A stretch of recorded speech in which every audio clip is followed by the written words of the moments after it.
반갑습니다. 여러분, 마간당 오마가뽀, 필리핀 아침 인사 방식으로 여러분들에게 인사를 드렸습니다. 네, 지난번 저를 초대해 주셨을 때, 역대상 11장 말씀을 통해서 돌파라는, 브레이크스루라는 초점을 가지고 주인의 마음을 시원케 하는 용사들이라는 말씀을 같이 나눴었습니다. 네. 그래서 지난번 이제 MK 매주 금요일 날에 우리 MK 지체분들이 또 함께 많이 들어오신다고 해서 제가 조금 이렇게 성경을 쉽게 또 볼 수 있는 만화 스타일의 하나님의 말씀을 또 이렇게 인용을 해서 했었는데요.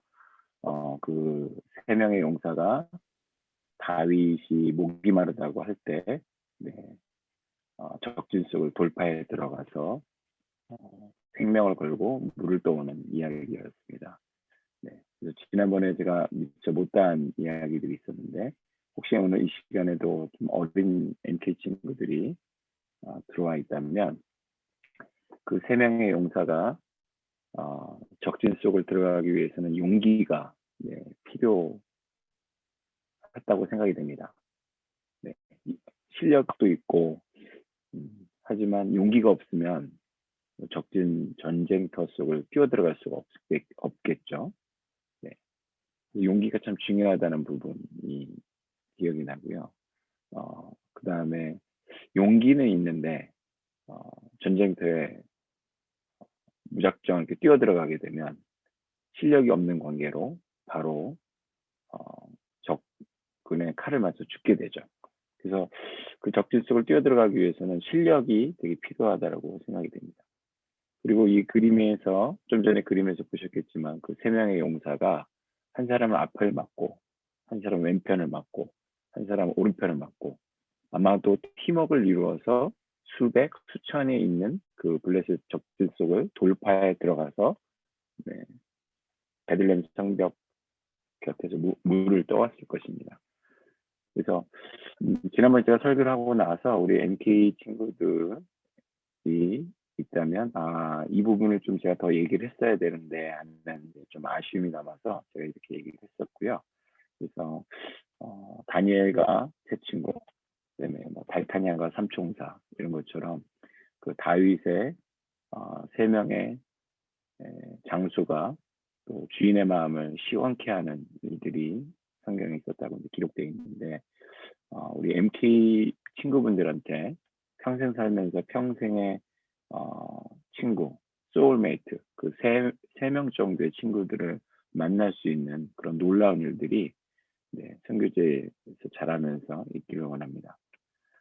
그래서 오늘은 특별히 좀 우리 선배 선교사님들 많이 또 들어와 계시고 또 전 세계 곳곳에서 이 시간에 함께 또 중보기도 시간으로 동참하시고 또 다음 세대를 위해서 뜨겁게 기도하시는 분들이 많이 계신 것을 제가 여러 번 보게 됐었는데요. 그래서 오늘은 레거시, 유산에 대한 부분에 초점을 맞춰서 말씀을 좀 나누려고 합니다. 정신을 물려주라. 오늘 제가 사실 이제 제목을 설교 말씀 제목을 고민하다가 아들아, 내가 맡긴 아이는 잘 키우고 있느냐라는 제목으로 정하게 됐습니다. 오늘 설교 말씀은 저한테 다른 사람이 아니라 저한테 주시는 말씀이라고 생각을 했고, 그다음에 저도 세 명의 자녀가 있는데요, MK가 있는데요. 우리 다음 세대를 위해서 고민하고 계시는 또 본인이 또 다음 세대이시고 이 자리에 함께 하시는 모든 분들과 함께 나누기로 합니다.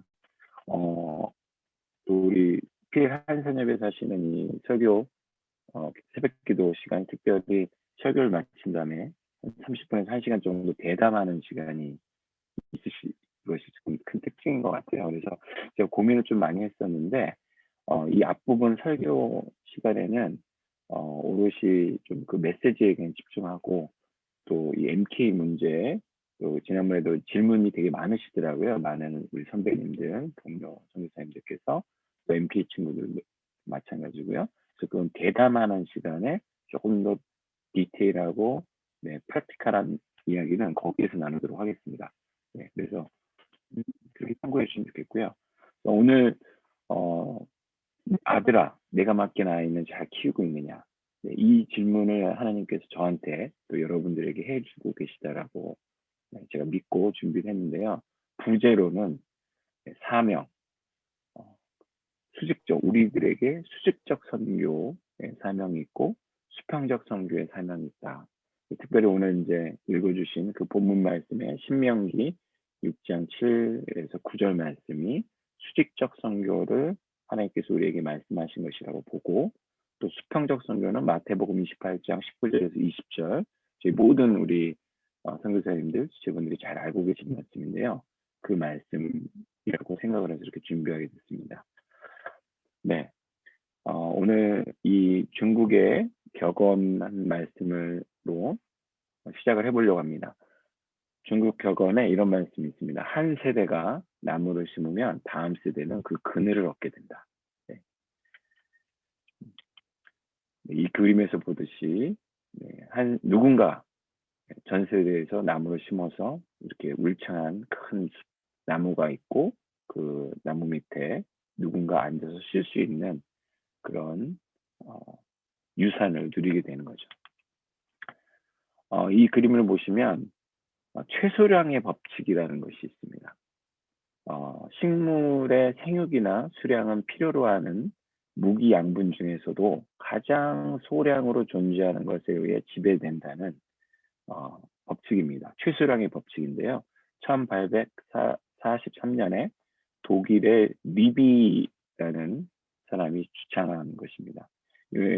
오른쪽에 있는 그림을 보시면 뭐 어떤 생물이나 이 세상에 있는 모든 살아있는 생명체는 아니면 어떤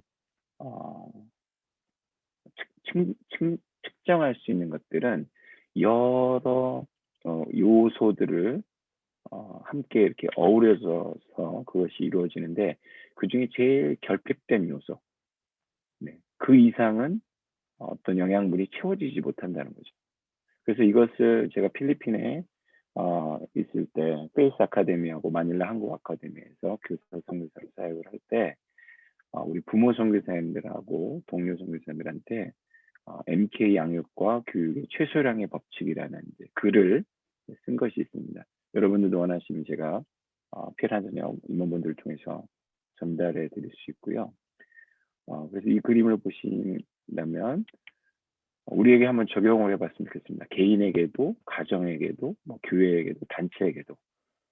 내 가정에서 최소량인 것은 무엇인가?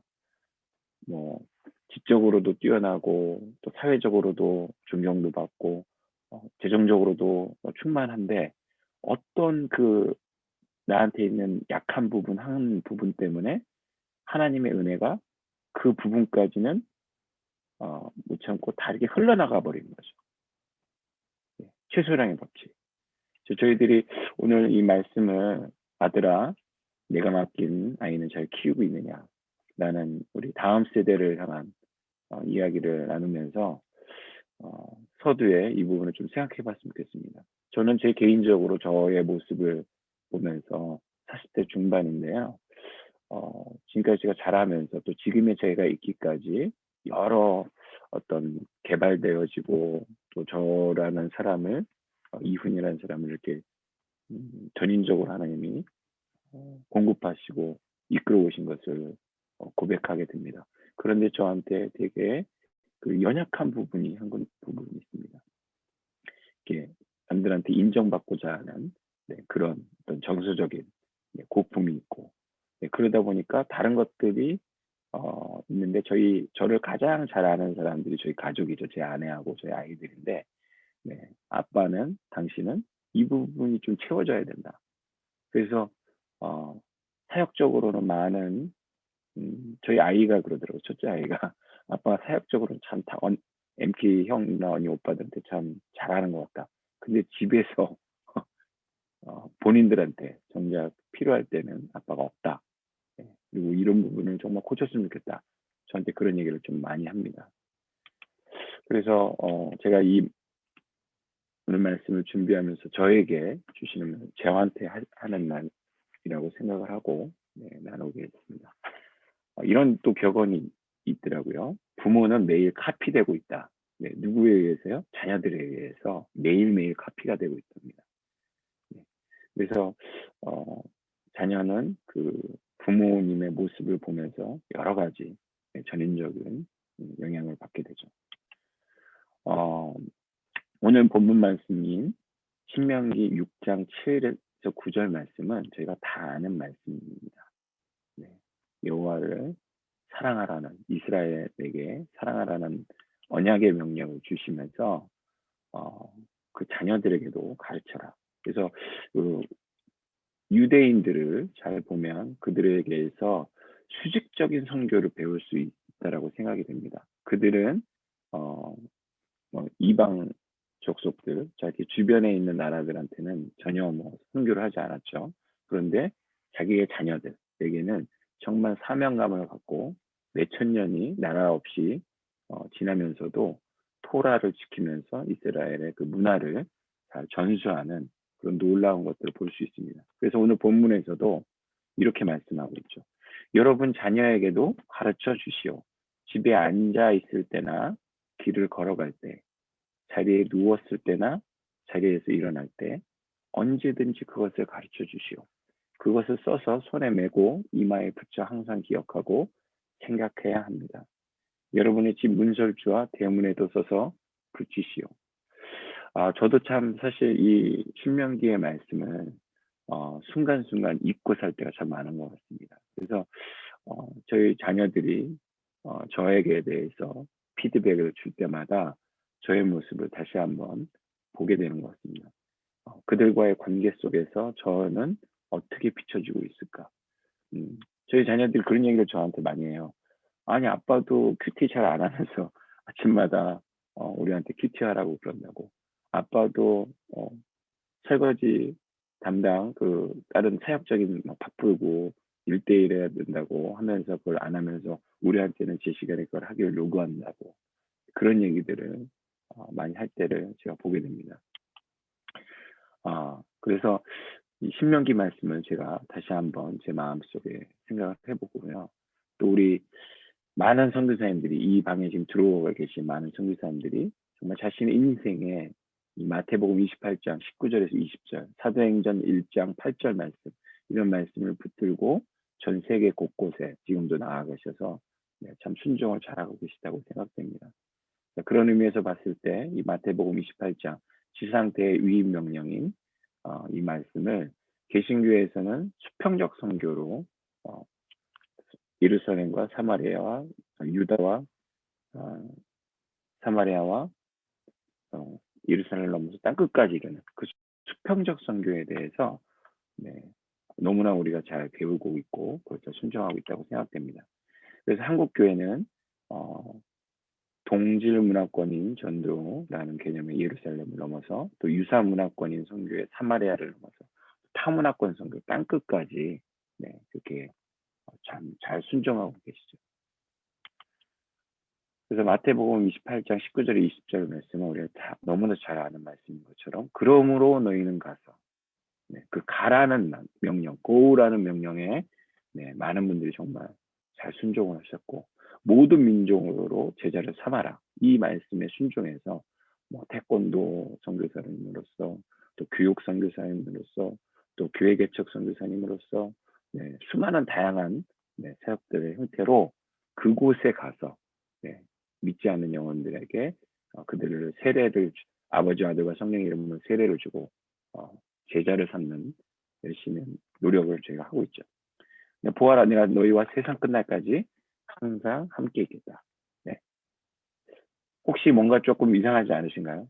제가 늘 잘 아시는 말씀인데 어딘가 좀 빠져 있는 것 같으시죠? 저는 사실 이 말씀을 읽으면서 또 제가 제 삶에 적용해 보면서 우리 한국 선교사님들의 삶 가운데 이렇게만 너무 잘 전달된 거 아닐까? 우리 한국 선교사님들이 한 30년, 35년, 또 필리핀이나 남미 같은 경우는 한 40년 선교 역사를 본다라고 제가 알고 있는데 어, 모든 민족에 나아가서 아버지, 아들과 성령의 이름으로 세례를 주는 역할은 전도하고 교회를 개척하고 하는 일에는 정말 전 세계가 타의 추종을 불허할 정도로 잘 하셨다고 생각이 됩니다. 그런데 우리 지금 한국 기독교도 그렇고, 네, 25%의 벽을 넘지 못했잖아요.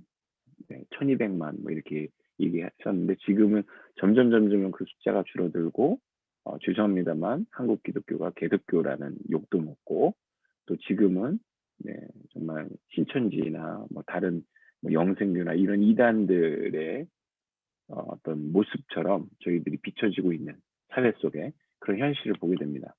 그 이유는 아마도 어, 내가 너희에게 말한 모든 것을 가르쳐 지키게 하라.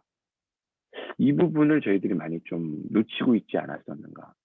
사실 말처럼 쉬운 일이 아니죠. 아까 제가 그 신명기 말씀을 나눌 때 정말 아는 것과 사는 것에 일치된 모습을 저희 자녀들한테 제가 보여주고 앉거나 일어서거나 또 밥을 먹거나 길을 가거나 하나님의 말씀을 그들에게 강론 없게 모델로 모범으로 보여주는 것을 참 말이 쉽지 잘 할 수 없다라는 거 저도 인정이 됩니다. 두 마리 토끼를 참 잡기가 어렵죠.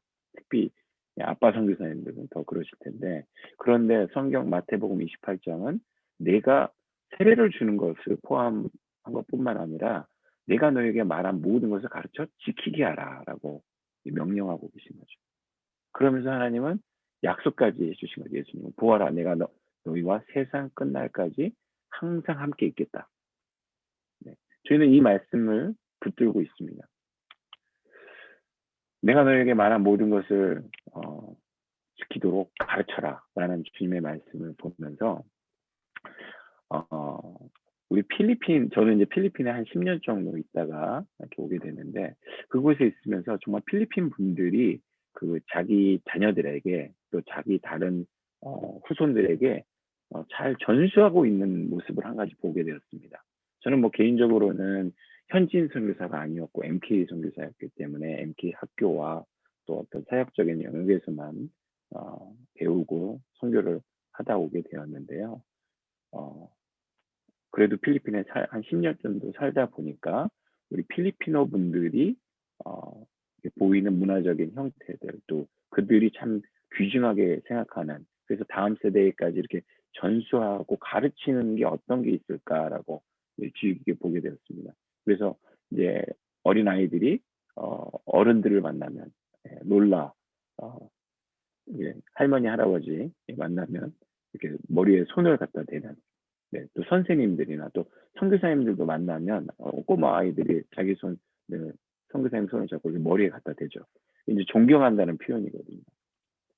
그리고 또 하나 발견한 게 바야니아이라는 게 있었는데 제가 직접 보지는 못했습니다. 그런데 이제 많이 얘기를 들었었고 인터넷에 이렇게 검색을 해보니까 이런 모습들이 보이더라고요.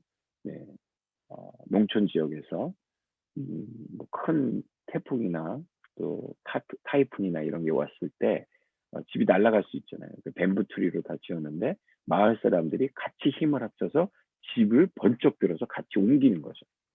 네, 그 공동 협력하는 모습 참 귀한 유산인 것 같습니다. 우리 한국에도 뭐 품앗이라든지 네, 농번기 때 같이 모를 심어주고 또 이렇게 하는 또 우리 선교사님들 사이에서도 또 이렇게 자녀들 교육을 위해서 서로 나는 국어를 잘했다 그럼 국어를 담당해주고 나는 체육을 잘했다 나는 컴퓨터를 잘한다 그럼 이렇게 이제 품앗이 교육을 지금도 하고 계신 걸 또 보게 되는데 우리 필리핀에서 참 이런 모습 좀 귀한 유산이라고 생각이 됩니다. 그러면서 또 한국 선교 초기 역사의 유산을 통해서 또 저희들이 또 가르치고 전해야 될 것들에 대한 것들을 또 보게 되는 것 같습니다. 우리 한국적인 신앙의 뿌리를 돌아봤을 때 선교사가 한국에 들어오기 전에 이미 만주와 일본 지역에서 쪽복음을 번역해서 들어왔다라고 저는 알고 있습니다. 이 자리에 아마 이용남 선교사님 매주 수요일마다 이렇게 한국 선교 초기에 귀한 말씀들을 역사들을 간증해 주시는데 네, 통해서 듣고 또 제가 배웠던 것에 의하면 이렇게 들었습니다. 그리고 또 선교사가 들어왔을 때 이미 저기 소래 땅, 소래 보고 있는 그곳에는 소래 교회로 교회 공동체가 이미 모여 있었다고 합니다. 그래서 선교사님들이 너무 깜짝 놀라서 여기 조선은 이미 우리가 들어와서 할 일이 없다. 추수할 때다. 네, 문이 열리자마자 들어왔는데 네, 그런 기도 편지를 써서 본국을 보냈다는 기록들을 제가 보게 되었습니다. 참 하나님께서 이 땅을 얼마나 사랑하셨는가, 조선을.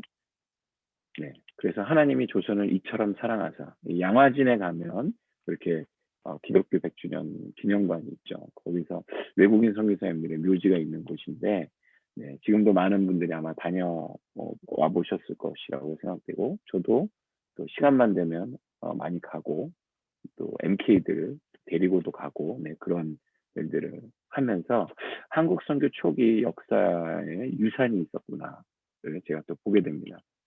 그래서 저는 이제 K국 M족을 섬기는 선교사다 스스로 이제 그렇게 생각하는데요.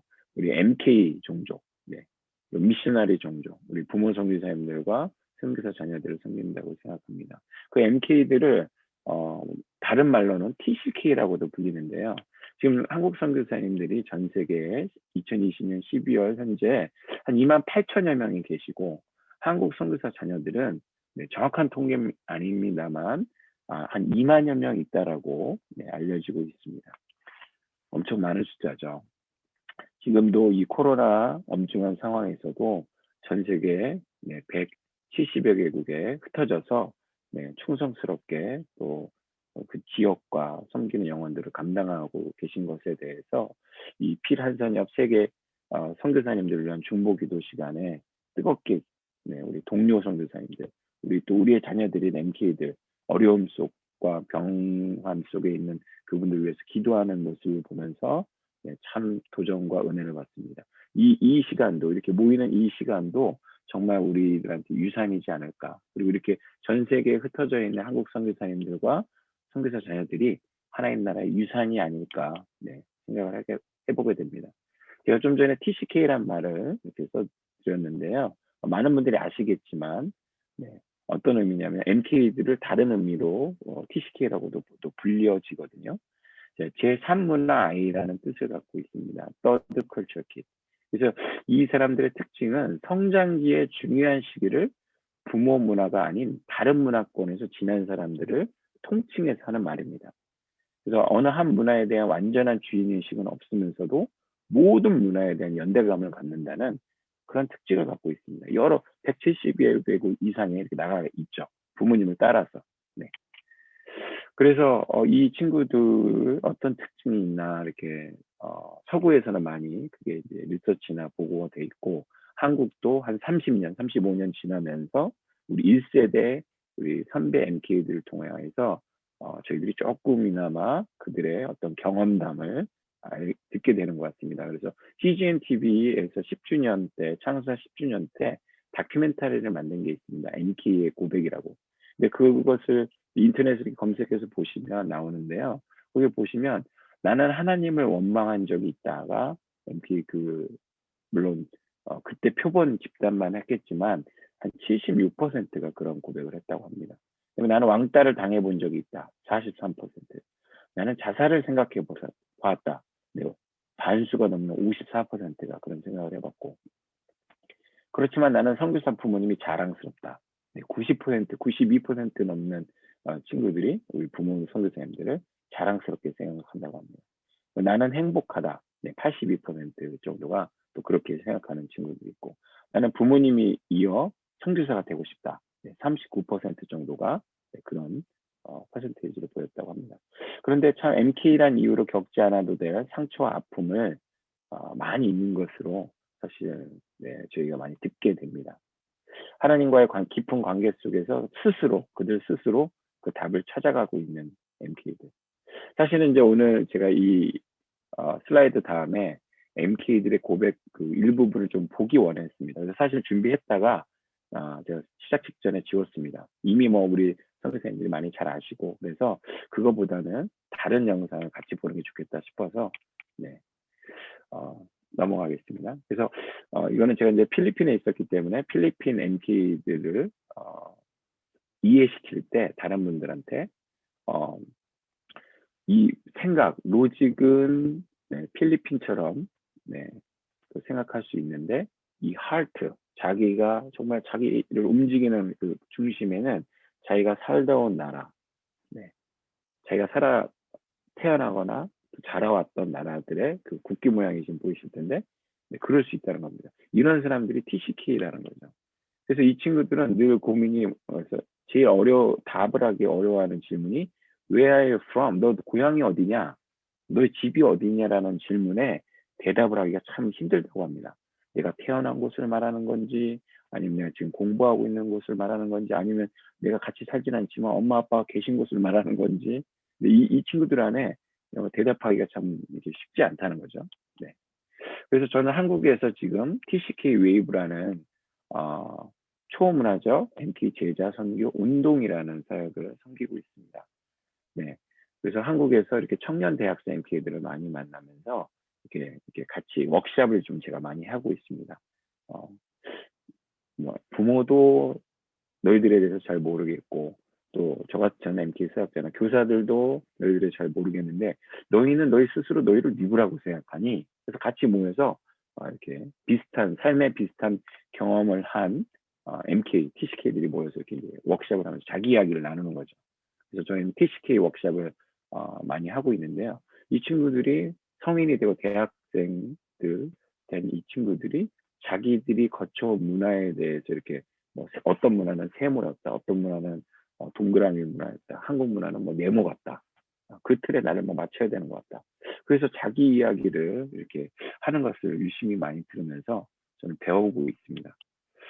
그런데 1993년도에 이렇게 이 선교지에서 타문화권에서 자기가 원하지 않았지만 부모님과 함께 그곳에 가서 자라면서 여러 학교도 12번, 13번, 이사도 수없이 하고 그렇게 바뀌어가면서 친구들 만났다 헤어지고 그런 여러 스토리들, 여러 우리 부모 성교사님들 아시지 않습니까? 또 이 자리에 지금 들어와 계신 우리 성인 MK들도 계시고 또 어린 MK들도 계신 걸로 알고 있는데 여러분들의 삶이 이런 부분이 많이 있죠. 그러다 보니까 도대체 이들을 그러면 정체성을 교육을 어떻게 해야 되는가?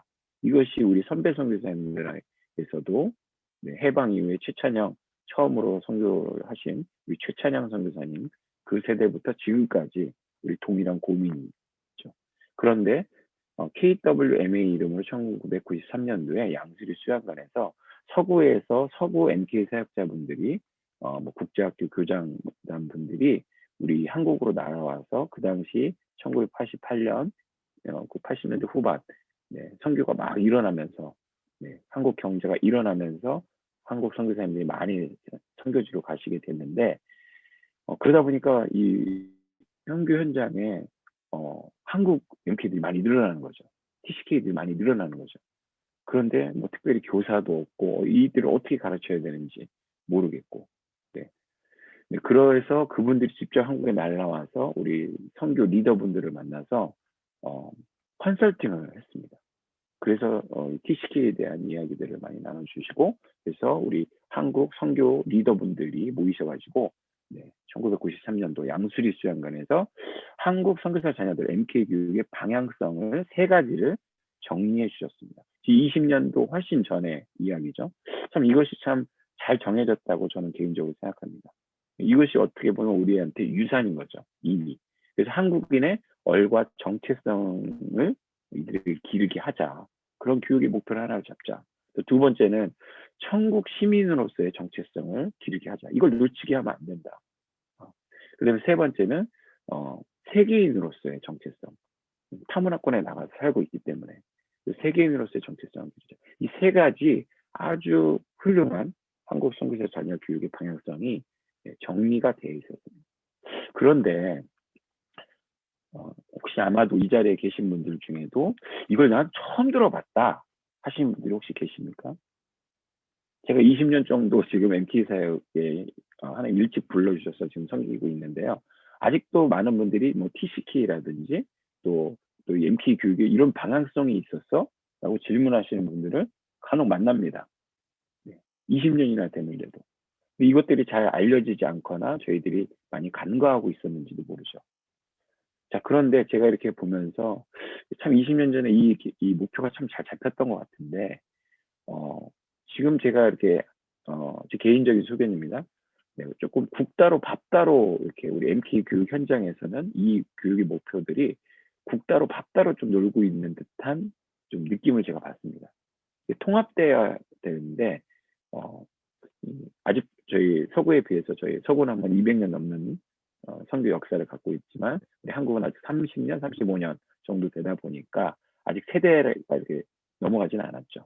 근데 저 같은 MK 사역자들은 한 10년씩 잘라서 MK들의 나이를 그리고 30대 후반 내지 지금 40대 초반이면 결혼하고 애 낳고 직장 다니고 있으면은 1세대 MK라고 보고 지금 대학을 다니고 있으면 한 2세대 MK라고 보고 지금 현장에서 부모님들하고 같이 있는 아이들을 3세대 MK라고 보고 있습니다. 자, 그런데 저희 TCK라는 사역에서 우리 DMP라는 운동 사역도 하고 있습니다. Disciple Maker as Parents. 자녀를 제자 삼는 부모 선교사 모임이라는 운동도 저희가 하고 있는데 거기에 하나님이 약속의 말씀을 주신 말씀이 있습니다. 네, 그 10년 넘게 지금 일을 하고 있는데 여호수아서 4장 21절에서 24절의 말씀에 보니까 광야 세대, 네, 1세대가 이미 다 죽었고 이제 2세대가 약속의 땅인 가나안 땅으로 들어가는 그 앞에서 요단강을 건너가야 되는 그 장면입니다. 그 장면에서 하나님이 뭐라고 하시냐? 이스라엘 자손들에게 일러 가로되 후일에 너희 자손이 그 아비에게 묻기를 이 돌은 무슨 뜻이냐 하거든 너희는 자손에게 알게 하여 이르기를 이스라엘이 마른 땅을 밟고 이 요단을 건넜습니다. 너희 하나님 여호와께서 요단물을 너희 앞에 마르게 하사 너희로 건너게 하신 것이 너희 하나님 여호와께서 우리 앞에 홍해를 말리시고 우리로 건너게 하신 것 같았으니 이는 땅의 모든 백성으로 여호와의 손이 능하심을 알게 하며 너희로 너희 하나님 여호와를 영원토록 경외하게 하려 하십니다 하라.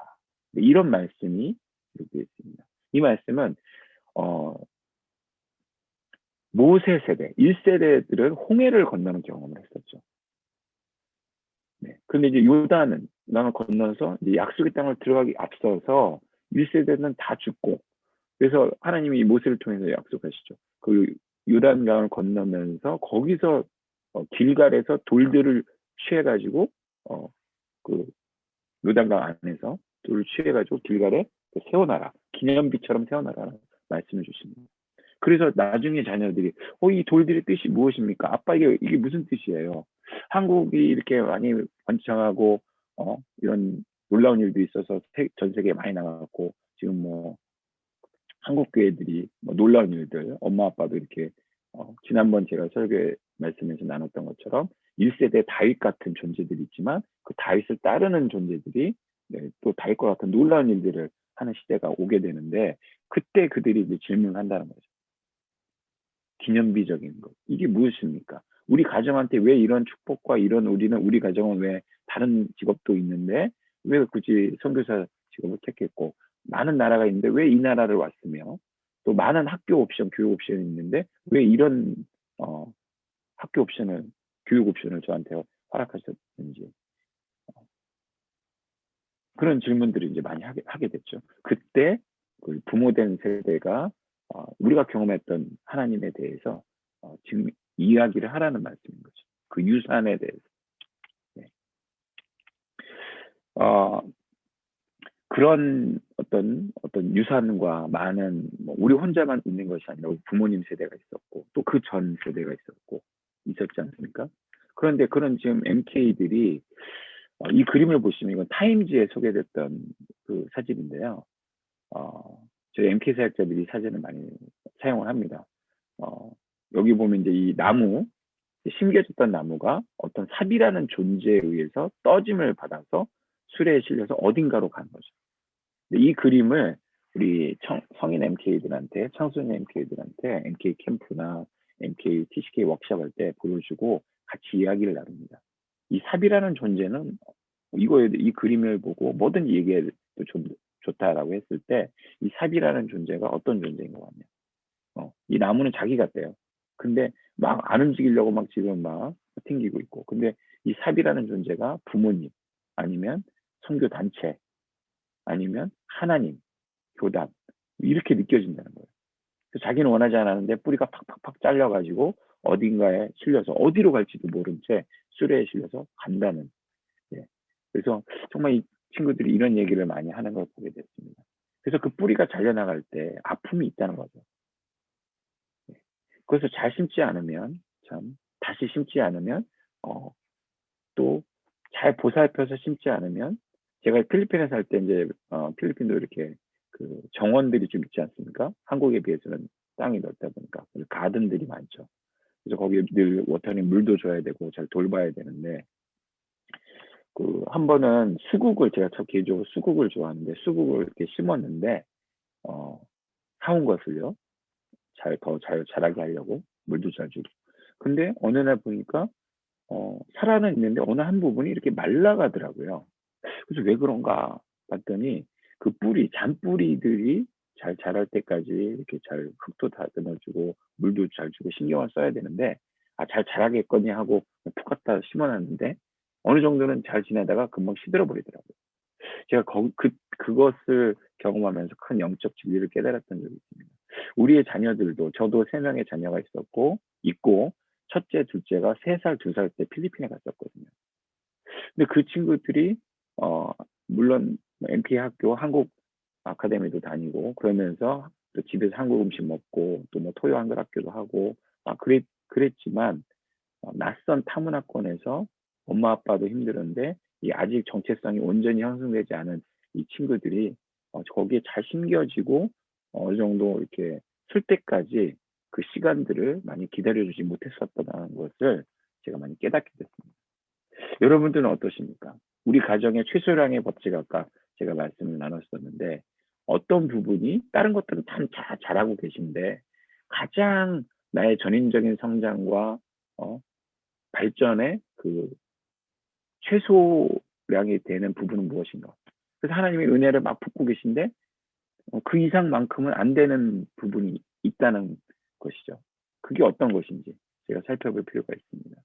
이 책은 비바 MK 라이프라고 우리 타문화권에 나가서 엄마 아빠하고 왜 가는지, 어디를 가는지, 가서 뭘 하는지를 아이들한테 이렇게 교육할 수 있는 자료가 이제 정리가 됐거든요. 거기에 들어간 석합니다.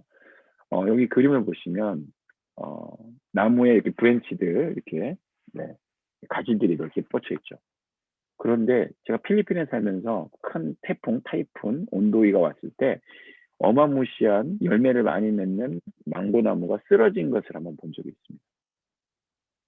되게 큰 나무였는데, 그런데 그 뿌리가 되게 빈약해서 그게 쓰러진 걸 보게 됐었어요. 그런데 대나무는 뿌리가 나오기까지 뭐 7년 뭐 이상 땅에 뭐 이파리도 안 나온다고 그러더라고요. 근데 밑으로만 내려가서 또 그게 집다 군락이 되면서 그다음부터는 막 20m, 30m, 40m 이렇게 쭉쭉쭉쭉 대나무가 올라간다는 것을 제가 보게 되었습니다. 자, 우리 MK들을 봤을 때, 아니 우리 선교사님들의 가정을 봤을 때 우리의 신앙적인 뿌리는 튼튼한 것인가? 이 MK들은 정체성의 문제를 많이 고민하게 됩니다. 근데 이 뿌리를 보시면 한국적인 뿌리가 튼튼해야 되고 해외에서 자라고 있으니까요. 그 다음에 또 현지에서 살고 있기 때문에 로컬적인 뿌리도 튼튼해야 되겠죠. 중간 뿌리가 그 정도 될 것 같습니다. 그 다음에 또 세계를 경험하는 이제 세계적인 뿌리, 이 작은 뿌리들이 이렇게 튼튼할 때 그 세 가지 뿌리가 온전히 자리 잡을 때 한 MK가 건강한 나무로, 그리고 열매까지 맺고, 그 새들이 날라와서 둥지를 들고 동물들이 와서 이렇게 하고, 또 심지어는 사람들이 와서 나무 둥지에 이렇게 그네를 매달고 쉴 수도 있는 거죠. 우리 선교사님들의 가정도 똑같다고 봅니다. 여러분들이 지금 10년, 20년, 30년, 40년 정말 우리 훌륭하신 레전드 선교사님들 지금 이 방에도 많이 계신데 우리가 얼마만큼 뿌리를 지금 내리고 있는가?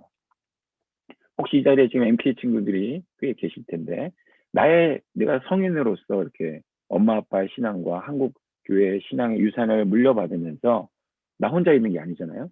쓰는데 지금 내가 어떤 토양에 내가 뿌리 받고 잘 서 있는가? 나의 한국적인 뿌리는 어느 정도 뿌리를 내리고 있는가? 나의 로컬적인 뿌리는 어느 정도 뿌리를 내리고 있는가? 나는 또 MK로서 자라면서 세계를 경험했는데 이 세계를 더 계속 세계적인 그리스도인으로서 또 함양하고 자라나야 될 잔뿌리들은 과연 나는 잘 자양분을 흡수하고 있는가? 네, 저희가 돌아봐야 될 필요가 있다고 생각이 듭니다. 여러분 많이 아시는 설교 예화에서도 많이 들으셨는데 조나단 에드워즈라는 그 가문 있죠, 사람이 있죠. 네, 미국 청교도 시기에 부흥을 이끌었던 한 사람. 조나단 에드워즈 가문을 보면 그 설교의 예화에 이거 많이 쓰시지 않습니까? 똑같은 시대를 살았던 조나단 에드워즈라는 사람과 맥스 주크스라는 사람의 가문을 비교한. 그래서 동시대를 살았고 동일한 조건과 동일한 교육 환경과 동일한 어떤 그 경제적인 수준과 환경 속에서 문화적인 환경 속에서 자랐는데 이 조나단 에드워즈라는 사람을 통해서 이 가문에서는 네, 대학 총장도 13분이나 나오고 교수님도 65분 나오고 그다음에 뭐 네, 관공서 대표도 80명 나오고 책을 쓴 분도 60분이 나오고 60분의 의사분들 있고 30분의 판사도 나왔고 100명이나 패스터가 있었고 100명이나 변호사가 있었고 네, 주지사가 3명이 있었고 그다음에 부통령도 1명 나왔고 이런 이제 그 후손들을 봤을 때 그 가문에 쭉 오랫동안 연구해봤더니 이런 게 있고 동시대에 살았던 똑같은 친구 같은 사람인데 그 맥스 주크스라는 이 가문에는 130명이 네, 네, 음, 일찍 죽게 되고 그다음에 범죄자들이 150명이 나오고 7명의 살인자가 있고 네, 알코올육 술 취함으로 삶을 마감한 사람이 100명 이상이고 네. 그다음에 이렇게 몸을 팔거나 뭐 다른 이렇게 안 좋은 일을 하는 190명 정도가 그런 일이 있었다. 우리 목사님들도 선교사님들 이 예화를 많이 드시는 걸로 알고 있습니다. 저도 선배 선교사님들이 목사님들이 설교하실 때 이 내용을 많이 들었었거든요. 자, 오늘 저희들이 유산에 대한 정신을 물려주는 것에 대한 이야기를 지금 나누고 있는데요. 저희들이 그런 의미에서 그럼 우리 타문화권에서 서드 컬처 킷 제3문화 아이로 정체성의 혼란이나 이런 삶의 도전이 많은 지금 자녀들 또 나도 내가 그런 존재면 그렇게 지금 잘하고 있는데 어떻게 그러면 그 기독교적인 토양에 또 한국 유산의 뿌리에 또 아까 우리가 경험한 많은 또 로컬에 있으면서도 아까 저도 필리핀에서 손에 존경하는 표시를 하는 것과 마야닌이라고 공동의 정신을 해서 어려운 문제를 같이 풀어가는 그런 문제를 나누었지 않습니까? 그렇다면 지금 우리 MK들 삶의 도전이 많은데 우리 다음 세대를 어떻게 우리가 부모로서 또 돕는 분들로서 또 본인 MK들이 스스로 나는 어떤 정체성을 갖고 어떻게 지금 어려운 시대를 돌파해야 되는가 그 남은 시간에 이제 그 부분을 얘기했으면 좋겠습니다. 똑같은 TCK란 말인데 동전의 양면처럼 이런 개념도 있습니다. 트랜스컬처럴 키 초문화적인 아이들. 제3문화 아이라는 표현에는 약간의 부정적인 개념이 있습니다. 일문화, 부모님 문화에 다시 돌아갔는데, 너는 겉은 이렇게 한국 사람처럼 생겼는데, 뭐 좀 다르다. 어, 이런 좀 개념이 있거든요. 그리고 로컬 분들, 자기가 자랐거나 공부한 로컬 이문화 사람들이 볼 때, 어쨌든 거기서 태어나고 대학도 다니고 뭐 했는데, 너는 외국인 아니냐. 패스포트에 스탬프, 도장이 찍혀야 되는 합법적인 이유가 있어야 돈을 내야 그 지역에 거주를 할 수 있죠. 네, 그러다 보니까 MT 스스로 이 TCK 정의에 의하면, 나는 어느 나라 사람인가, 어느 한 문화에도 완벽한 동질감은 주인의식 못 갖는다는 거죠. 그렇지만 자기가 거쳐온 여러 문화의 동질감은 갖고 있다는 거죠. 네. 그래서 쉽게 그 문화적인 사람들과 또 친구도 될 수 있고 받아들일 수 있는 그런 잠재력이죠. 그래서 초문화적인 아이들은 긍정적인 의미에서 동전의 양면처럼 이 문화와 이 문화 사이에 브릿지 역할을 할 수 있는 다리 역할을 할 수 있는 사람들이라는 그런 개념을 갖고 있습니다. 그래서 성경에 지난 시간에도 한번 제가 나눴었는데요. TCK 모델들이 있다는 거죠. 요셉도, 모세도, 디에미아도, 에스더도 다니엘도, 그다음에 신약에는 바울, 디모데, 이런 사람들이 네, TCK의 모델들, 성장기의 중요한 시기를 부모 문화권이 아닌 곳에서 자란 경험을 한 사람들이에요. 이 TCK 범주에는 주재원 자녀, 군인 자녀, 비즈니스 자녀, 뭐 유학생 자녀, 뭐또 탈북자 자녀, 선교사 자녀 다 들어갑니다. 네. 그래서 이 어떻게 보면 이 타문화권에서 자란 이게 이 사진에 보이시다시피 한국에서 나와서 전 세계에 이렇게 흩어졌는데 성경에 나오는 그런 모델들처럼 어떻게 이들이 고난을 통과하지만 잠재력을 극대화하게 할 것이냐. 자, 이 사진에 보면 제가 아는 지인 가정인데 허락을 받고 제가 씁니다. 여기 뒷자리 지금 뭔가 보시면 뭔가 한국에서 볼 수 없는 장면인데 뭔가를 지금 타고 가는 것 같죠? 아마 낙타나 코끼리일 수 있을 것 같습니다. 한국에서는 타기가 어렵죠. 경험하기 어렵죠. 그런데 우리 뒤에 계신 엄마 아빠는 세계를 품은 크리스천 한국인으로서 세계를 품은 그리스도인으로 이미 살고 계시잖아요. 그래서 지금 타문의 전 세계 열방 곳곳 마태복음 28장의 이 명령을 잘 순종해서 가서 살고 계시잖아요. 근데 이 앞에 있는 우리 2명의 자녀들은 누굽니까? 우리의 자녀들인데 이들은 그러면 어떤 사람으로 정체성으로 자라야 되냐? 100% 한국 사람은 전 될 수 없다고 봅니다. 그렇지만 한국인의 뿌리의식을 가진 세계를 품은 그리스도인이 될 수 있다는 거죠. 그래서 이렇게 아까 한국인, 기독인, 세계인 아주 참 좋은 교육의 목표지만 그게 따로따로 노는 것이 아니라 이제는 한 30년 정도 역사가 있으면서 1세대 MK 선배들도 있기 때문에 우리 또 선배 선교사님 자녀들이 양육하신 스토리들이 있기 때문에 서구의 스토리가 아니라 그것을 봤을 때 한국인의 뿌리의식을 가진 세계를 품은 그리스도인으로서 이렇게 통합하는 정체성으로 나아갈 수 있다는 거죠. 참 재미있는 거는 이 사진이 많은 것을 보여준다고 생각합니다. 이 앞부분에 얼굴은 안 나오지만 여기 누군가의 손이 있지 않습니까? 이 손은 누구의 손일까요? 현지인의 손이죠. 우리 MK들, 우리 선교사님도 지금 계신 문 밖을 바로 나가자마자 로컬의 문화잖아요. 네, 택시를 타던 찌푸니를 타던 필리핀에 살 때 참 그게 기억이 납니다.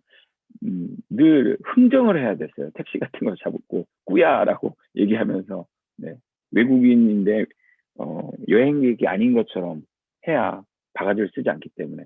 그래서 우리 MK들은 한 가지 예를 든다면 로컬에서 자라면서 이른 나이 때부터 이 협상하는 기술도 많이 늘게 되는 것 같습니다. 제가 볼 때. 그런 잠재력도 있다는 거죠. 네. 자, 그런데 우리 부모님들한테 잠깐 말씀 나누고 싶습니다. 아마 이 자리에 계신 분들은 이미 뭐 이 나이 때보다 더 많은 자녀들이 있기 때문에 이 나이를 조금 더 올리셔도 좋을 것 같은데 저의 사역의 멘토이신 백인숙 선교사님이라는 분이 MK네스트에 저를 대표하셨고 선교사의 생활과 사역이라는 책을 번역하신 분이신데요. 지금은 사역적으로 은퇴를 하셨습니다. 근데 그분이 부모 교육 같은 거 선교사 자녀 부모 교육할 때 이런 질문을 많이 하셨습니다. 내 자녀가 한 25살 정도 됐을 때 이 나이는 자매들도 이제 대학을 졸업할 나이고 형제들도 군대를 좀 갔다 올 나이죠. 근데 그 정도 됐을 때 어떤 모습이기를 원하느냐 한번 부모 스스로 생각을 해봐라. 그래서 그 25살 정도 됐을 때 이제 홀로서기를 하는 나이죠. 그때 내 자녀가 어떤 가치를 갖기를 원하느냐, 어떤 태도를 함양하기 원하느냐, 어떤 역량을 갖고 있기를 원하느냐, 이런 이제 질문을 많이 하셨습니다. 자, 사실 저도 참 이 질문 앞에 좀 고민이 많습니다. 그래서 한 5가지씩 가치, 태도, 역량을 다 써놓고 저도 지금 이제 앞에 이렇게 그걸 지금 적어보고 있고 늘 그걸 보려고 노력을 하는데 좀 큰 얘기를 해보겠습니다. 지금 한국 기독교, 한국 다음 세대한테 우리 기성세대, 저를 포함한 기성세대가 정말 어떤 모습으로 비춰지고 있을까? 여러분 필리핀에 계시고 또 다른 지역에 계신 선교사님들 가끔 한 번씩 이렇게 타문화권에 계시다가 한국 고향 땅을 이렇게 가보실 때 어떤 느낌이셨습니까? 제가 필리핀에 있을 때 안식년이나 뭐 어떤 사역적인 일 때문에 잠깐 들어갈 때마다 한국은 놀라운 한강의 기적을 경험하면서 잘 먹고 잘 살게 된 모습. 그러면서 어떤 마음이 들었냐면 예수 없어도 살겠구나. 그런 느낌이 들더라고요. 편안함과 풍요로움만 추구하고 있지 않았는가. 지금 우리 기대치 않았던 많은 일들이 지금 벌어지고 있죠. 자, 그런데 그럼 그런 상황 속에서 그러면 우리 자녀들 그럼 어떤 모델을 찾아야 될까 했을 때 혹시 인요한 선교사님이라고 들어보셨을 것 같습니다. 네, 전라도 순천에서 자라신 분인데 내 고향은 전라도, 내 영혼은 한국인. 네. 아마 한국 유머도 뭐 사투리도 뭐 아주 구수하게 쓰신 분이죠. TV 프로그램에도 여러 번 나오셨습니다, 이분이. 근데 이분이 저 오른쪽에 보시면 사진 보면 저 시대 때 정말 눈에 띄죠, 그죠? 얼굴도 하얗고, 네, 머리도 노랗고, 코도 큰 그런 속에서 친구들과 뒹굴면서 그래서 지금 이제 이분은 군대도 자기가 직접 갔다 오셨어요. 다 가야 되는 줄 알고. 그래서 그 순천이라는 전라도 시골에서 이렇게 자라면서 이 친구들과 자랐던 이분이 지금은 정말 한국 사회, 로컬 사회에 깊이 영향을 끼치는 그런 분이 되셨죠. 네. 그래서 자기는 정말 뼛속까지 한국인이다. 그러면서 1대, 2대, 3대, 4대까지 네, 이 가문을 보면 한국에 와서 섬기는 특별히 이 인유한 선생님 아버님이 순천 지역에 계시다가 교통사고를 당하셨는데 집 앞에서 앰뷸런스가 없어서 돌아가시는 바람에 이 가문에서 앰뷸런스를 이제 우리 한국 사회에 처음 도입하게 된 거죠. 그래서 이 가문은 또 휴 린턴 가문은 지금 또 결핵 병원들을 세워서 북한 열심히 돕는 그런 사역들을 하고 있습니다. 사실 제가 이제 이쯤에서 사실은 블랙 마운틴이라는 은퇴 선교사님들 미국에서 오신 은퇴 선교사님 영상을 보려고 했는데 너무 좀 길어서 이 시간 틀지는 않겠고요. 여러분들이 꼭 한번 시간 되시면 보셨으면 좋겠습니다. 은퇴 선교사님이 모여 계시면서 사시는데 CGN TV에서 방영됐죠. 너무나 감동스러운 자녀들이 또 지금도 한국을 기억하면서 은퇴하신 선교사님들이 그 마을에 모여 사시면서 정기적으로 모여서 한국을 위해서 북한을 위해서 기도하고 계시는 신라면 먹고 떡도 먹고 김치도 먹으면서 이렇게 펠로우십 교제를 가지시면서 지금도 그러고 계시고 그리고 그들의 자녀들이 조선의 친구라는 선교 단체를 세워서 NGO 세워서 북한의 우물 파주기 또 결핵 퇴치 운동 네, 병원 의사들을 훈련하는 그런 일들 지금 하고 있는 것들을 보게 됩니다. 그리고 또 아마 이 사진을 보시면 이제 잘 아시는 분들이 계실 텐데 우리 침례교 전 세계 총회장을 하셨던 우리 김장한 목사님, 네, 기독교 방송 사장님도 하시고 수원 중앙 침례교회 담임이셨고 보시면 아드님인데 외국 사람처럼 생겼잖아요. 우리 MK 친구들이 모르실까 봐 제가 잠깐 설명을 하겠습니다. 부인, 어머니는 미국 선교사님이셨습니다. 그래서 우리 김정한 목사님이 6.25 때 하우스보이로 미국 군인들 빨래해주고 뭐 신발 닦아주고 하시다가 파웰 상사라는 크리스찬도 아닌 사람이 이 한국의 전쟁으로 폐허된 속에서 한 사람이라도 내가 교육을 좀 시켜봐야 되겠다. 그래서 이 김정한 목사 빌리라는 이름을 가진 빌리킴을 데리고 미국에 유학을 보내서 그분은 파월 상사 그분은 평생 싱글로 사셨는데 기독교인도 아닌 분이 후원을 해서 밥 존스 대학을 마치고 거기서 목사 수다고 거기서 미국 사모님과 결혼해서 한국으로 선교사로 파송돼서 오신 거죠. 그래서 저도 제가 수원 사람인데 수원 인계동에 이 학교가 세워졌는데 지금 수원 중앙기독초등학교라고 지금은 한국에서 정말 기독교 교육을 잘하는 중학교까지 네, 지금 있고 이제 고등학교도 세우려는 또 기독교 대학도 세우려는 비전을 갖고 지금 수십 년대 2대에 걸쳐서 지금 생각하고 계시죠. 근데 아까 인유한 선교사님이나 우리 김요셉 목사님이나 정말 한국 분들을 들었다 놨다 할 정도로 한국말로 아주 막 유창하게 설교를 하시거든요. 유머도 잘 쓰시고. 자, 그런데 제가 이제 이 필한산역 우리 새벽기도 이 운동에 제가 참여해 보면서 많은 우리 선배 선교사님들이 고민하시는 걸 봤습니다. 어떻게 우리 자녀들한테 신앙의 유산을 이어줘야 될까 모르겠다. 어떻게 다음 세대의 선교의 대를 이었으면 좋겠는데 이 부분을 내가 어떻게 해야 될지 잘 모르겠다. 고민을 많이 하시더라고요. 제가 그래서 지금 설교 시간에 이 부분을 다루진 않겠습니다. 대담 시간에 그런 부분 제가 경험한 조금 답은 될 수 없겠지만 함께 고민하는 팁들을 좀 나누도록 하겠습니다. 그래서 건강한 선교사 가족이 결국 장기 선교사들이 나올 수 있는 모판이 되지 않는가. 우리 일자리에 계신 선교사님들이 지금 계신 곳에서 건강하게 정서적으로 전인적으로 건강하게 오래 계실 수 있도록 하는 것이 결국 장기 선교사님들이 나올 수 있는 구조고 또 다음 세대의 선교의 대를 이어갈 수 있는 그런 모습이지 않을까 제가 생각을 합니다. 그래서 우리에게 있는 도전은 무엇이냐? 그러면 우리 기성세대, 우리 부모는 무엇을 가르치고 영향력을 끼쳐야 하는가? 전인적인 MK들의 전인적인 성장을 위해서 나는 부모로서 또 저 같은 교사나 사역자들은 케어기버로서 어떻게 한 아이, 한 학생, 한 MK에게 어떻게 다가가야 하는가 제가 고민을 해봤으면 좋겠습니다. 어떻게 도와줘야 하는가, 어떻게 영향력을 끼쳐야 할 것인가를 저희가 고민해야 되는 시기라고 생각합니다. 네, 말씀을 이제 맞도록 하겠습니다. 오늘 본문 말씀이었던 신명기 6장의 말씀과 마태복음 28장의 말씀, 수직적인 선교와 수평적인 선교. 근데 제가 많은 우리 1세대 MK 친구들한테 이렇게 들었던 것은 뭐냐면, 저도 또 저희 집에 있는 우리 이제 사춘기를 넘어서 이제 청년기로 가려는 아이들한테 듣는 건 뭐냐면, 아는 것과 사는 것의 일치된 모습을 보여주지 못했다. 네, 이런 참 도전을 많이 받습니다. 제가 있었던 MK 학교에서 교사 선교사들이 기독교 세계관으로 가르치기라는 책을 가지고 많이 우리 아이들을 또 교과목을 가르치려는 노력을 했었습니다. 그런데 제가 나중에 깨달았습니다.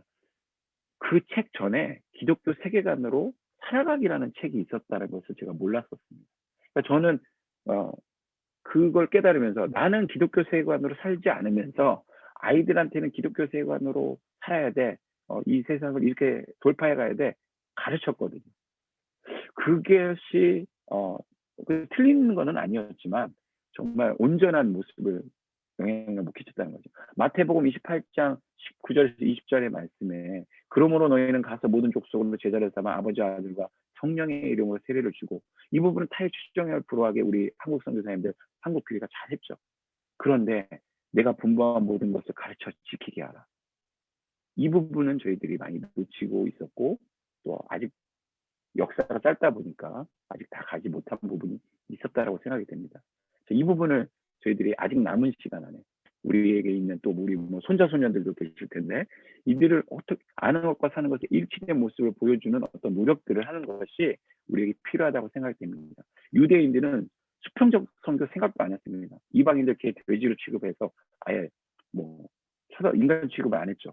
그런데 이들이 잘한 건 무엇이냐? 하나님의 명령, 신명기 6장의 말씀을, 정말 그것을 대표하는 그 말씀을, 수직적인 선교를 너무 잘했다는 거죠. 근데 우리가 수평적인 선교 포기할 수 없지 않습니까? 네, 그래서 수평적 선교 계속 잘하면서 잘해오고 계시니까 수직적 선교를 또 같이 잘할 때 그 만나는 교차점이 바로 이 모양이 십자가 모양이 되더라고요. 예수 그리스도의 십자가가 우리에게 있기 때문에 혹시 다음 세대 자녀의 문제로 고민하시는 분들이 계실 줄 믿습니다. 대담 시간에 그런 부분들 좀 더 디테일하게 나눌 텐데요. 물에 빠져 있는 베드로에게 그 물 위를 걷겠다고 나온 베드로가 주님이 아니라 지금 막 몰려드는 풍파에 시선을 뺏겼을 때 물에 빠졌죠. 근데 예수님이 손을 내밀어서 끌어올려 주시는 이 그림. 기독교 작가분이 이렇게 그리셨는데 영적 통찰을 저에게 주시는 것 같습니다. 저를 포함해서 이 자리에 계신 모든 우리 존경하고 사랑하는 우리 선배 선교사님들, 동료 선교사님들, 갈 길이 멀고 아직 우리한테 도전이 있지만, 또 이 자리에 참가한 오늘 다음 세대 MK 친구분들, 지금 자라나시면서 기독교가 계륵교라고 불려지고 선교사라는 말을 쓰기에도 참 어려운 시기가 된 이런 시점에서 우리는 계속해서 우리의 삶을 살아야 되고 남겨진 과학을 살아야 되는데, 주님이 우리에게 물에 빠져 있다는 시선을 고정해서 다시 저와 함께 우리 모두가 다시 하나님의 나라를 경험하는 그런 은혜들이 있기를 소망합니다. 감사합니다.